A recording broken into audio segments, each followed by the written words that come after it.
G'day guys! Today I wanted to share a very controversial opinion of mine with you, and that is that the inclusion of Primarchs into the Warhammer 40k universe fucking sucks, and that they should stick to 30k where they belong. If you disagree with that, make sure to stick around to the end of the video, hear my opinion, and then have it out with me in the comments below. I would love to hear your thoughts on this topic, and with that being said, let's get into the video.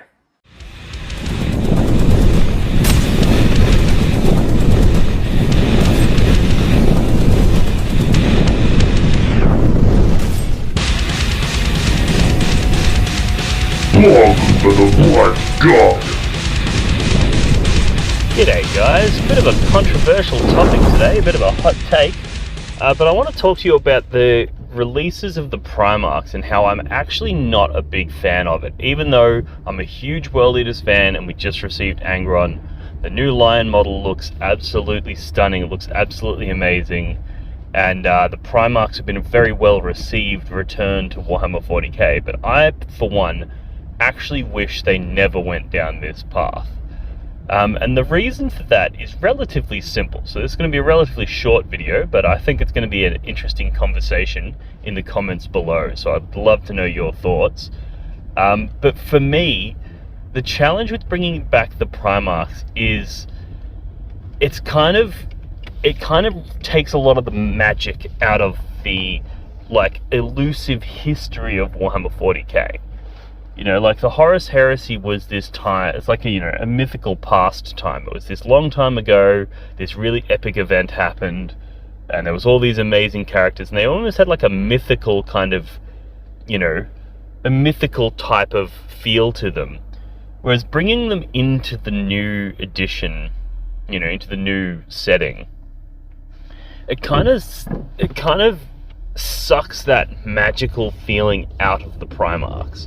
And it kind of makes the current, the ones that we had previously exalted as these heroes, these massive champions, it kind of invalidates them to an extent. So, for example, let's look at Khan the Betrayer. He's one of the main reasons that I got into World Eaters back in the day.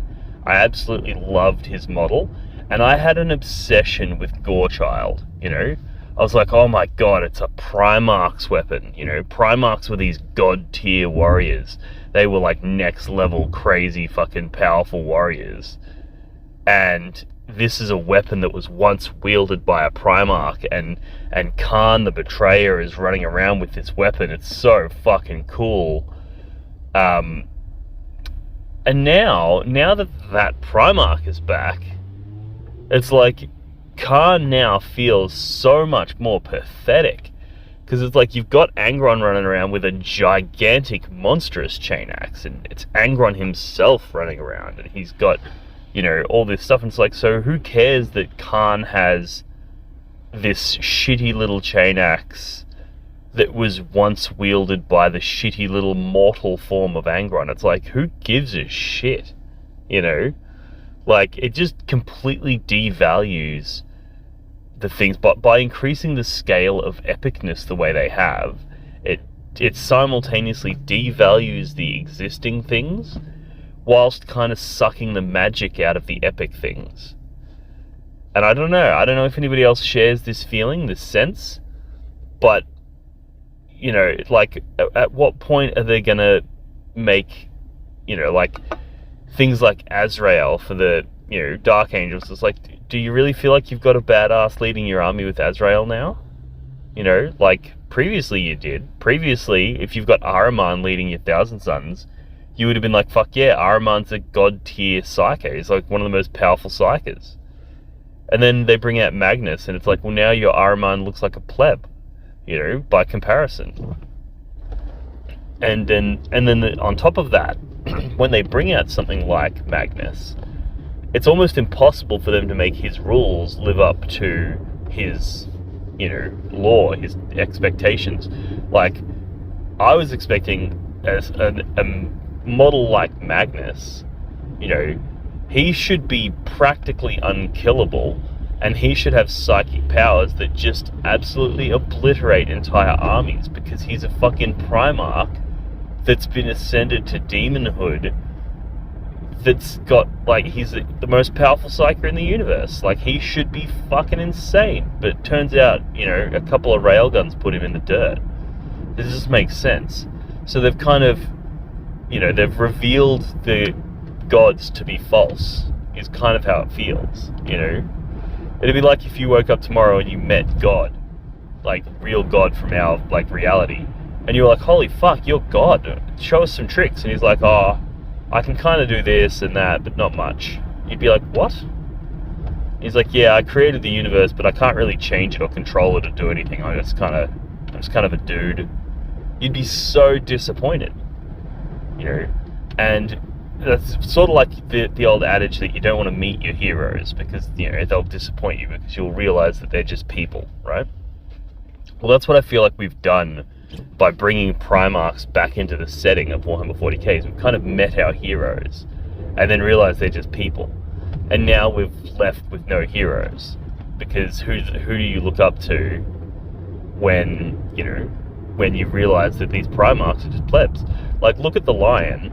Yeah, his beast mode in combat, he's gonna go in with 10 attacks that are 10 strength and 4 damage, and he's just gonna fuck shit up, right? That's all well and good, but he's only 9 wounds and with a 4-up invulnerable save. So, like, a single railgun puts him in the dirt, you know. Enough bolters will put the cunt in the dirt, you know. Like, he's defensively, there's nothing special about him, at least from what we've seen so far. And it's like, what? Like, how is that a profile that's fitting of a fucking Primarch? Like, at least with Abaddon, it makes sense that he's got that 3 wound phase cap. It's like, okay, Abaddon feels like a god tier beast because he can cop a fucking railgun to the face and not give a fuck. He can, you know, he can do all these crazy feats of just survivability. And that's one of the defining things of epic heroes, right? Is that they take a beating and they keep going. Whereas things like, and like Gilliman, for example, getting back up on a 4-up, that kind of makes sense. But yeah, with the Lion, I'm thoroughly disappointed in his defensive profile. I'm thoroughly disappointed in Angron's defensive profile, Magnus's defensive profile. These Primarchs, especially the Demon Primarchs, but, you know, all the Primarchs, they're entirely too easy to kill, which makes them very, very lackluster. And I don't know, just even from a tabletop perspective, I think they're underwhelming. And then from a lore perspective, I kind of liked them being these mythic sort of creatures that are, some of them are kind of out there, but we don't know. And it's like, well, are they dead or are they still alive and just acting within the shadows? Are they just hiding because they're disappointed in the outcome of the heresy and they're, you know, ashamed of it, and they're not, you know, they don't feel fit to lead their legions anymore, so they're fucking just being these sort of almost like rogue kind of operatives. Like, that was really cool and interesting, and it allowed you to sort of come up with your own sort of fill in the blanks stuff. Whereas now it's like, no, Gilliman's back and he's actually kind of a Primaris now, and then there's all these Primaris things, and he's having sex with the fucking Infrain or whatever it is, and it's like, this is kind of lame. Like, I miss the days when the Primarchs were these mythical, untouchable, unknowable things, you know, from an era long gone, and you hear about the epic deeds that they did once upon a time, and you hear about the epic stuff, but you can't touch it, you know, you can't witness it firsthand. And that makes them so much more exciting, so much more compelling. And then being able to play them in Horus Heresy games, that I'm 100% on board with, because they were active during the Heresy. So being able to have Horus Heresy models, that's fucking sick. That's so cool, because that's sort of like getting to experience the past. But I don't know, bringing them into the future and being like, oh, okay, cool, it's been 10,000 years, and, you know, and now these guys are running around, and I don't know, I will, you know, I'll counter myself in that, you know, it is interesting to bring them back and then see, like, I would like to see some like loyalist Primarchs, if they're going to return all the Primarchs, then I want to see them spice them up. I want to see them change the lore by having them bring back and have them fall to infighting again. Like maybe one of them comes back and doesn't like what Gilliman has done with the Imperium. Or one of them comes back and just goes, this Imperium is not the Imperium I left. This Imperium is actually dog shit, and tries to take it over and return it. So there's like another sort of civil war happen. That would be cool as fuck. You know, that would make for much more interesting stuff. Whereas if they keep bringing them back and then all of the loyalists are just good guys and all of the traitors are just bad guys, that's a problem. You know, maybe bring back one of the traitor Primarchs and have him turn out to side with the Imperium. Maybe he realizes Chaos is fucking dog shit, and he decides, you know, that we need to just cut the tide of Chaos. It's too much, you know. So he works against Chaos. I don't know, but if they just bring them back and they're just like, oh yeah, cool, he's just a big beat stick that's, you know, I don't know. But the main one for me is that it sucks the magic out of these characters, and it sucks the magic out of existing characters because they all become plebs in comparison. So all of those characters that we've idolized for, you know, 20 years, like, just become B-tier sideshows, you know. They become opening acts. Your favorite band is now doing opening gigs for, you know. It's kind of like if your favorite band stopped performing gigs and the only way you could go to see them is when they were opening for a band that was huge in the 70s that's fucking shit now, you know. And you're just like, okay, cool. I don't want to have to go see my favorite band, my favorite rock band who throw on an awesome set and do amazing things. I don't want to go see them perform 3 fucking songs before some shitty 60s band goes on and fucking flounders around for, you know, a couple of hours, and I have to pay a full price ticket to go see them. Like, it just ruins everything. So that's my sort of sense that I feel with the return of these Primarchs, and I feel like it's only going to get worse as they, over time, obviously they'll continue to release more Primarchs because they've been insanely popular. So they're going to continue to do it, but I don't know, I feel like that sense is just going to get worse.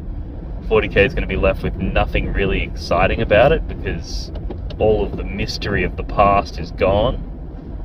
And that's, you know, the lore of 40k is easily the best part. Like, the models are amazing, the game is fucking sick, but the lore is easily the best part. It's the part that separates it from all the other tabletop games. So being hyper protective of that lore is very important, and I think this is a misstep. It's not too late if they, you know, turn it off. If they go, cool, we're not bringing back any more Primarchs, fuck them, they're dead, or they're hiding, or they're this, or they're that. That's fine. And I understand they need to shake up the setting every now and then, which is totally fine as well. I just don't think bringing back Primarchs is the best way to do it. So, anyway, that's my thoughts on the new Primarchs. I'd love to hear what you guys think in the comments below. Let's get a conversation going, because I'm sure there'll be plenty of people that will strongly disagree with this. Even myself, depending on my mood of the day, sometimes I even disagree with this. Sometimes I look at my Angron model on the shelf and think, fuck yeah, I'm so glad they brought back Primarchs. So I'm sure there'll be plenty of disagreement. Keep it respectful in the comments below, but let's have a conversation. And if you want to show your support for this channel, the best way to do that is to head over to blogforthebloodgod.com. And you can pick up merchandise over there if you want to show your support, or you can join our Patreon, which gives you access to our Discord server and our community. There's lots of different ways that you can show your support. So if that's something that you'd be interested in, head over to blogforthebloodgod.com. All the support that I do receive is greatly appreciated. And yeah, I'll see you guys in the next one. Cheers.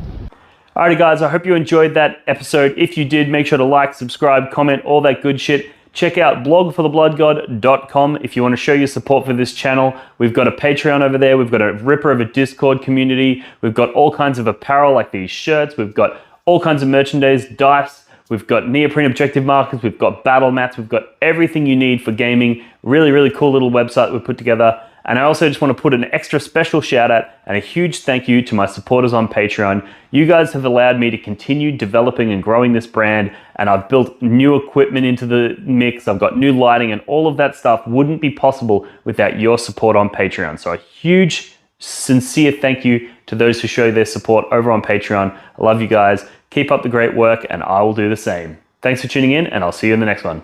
Cheers. Look for the Blood God.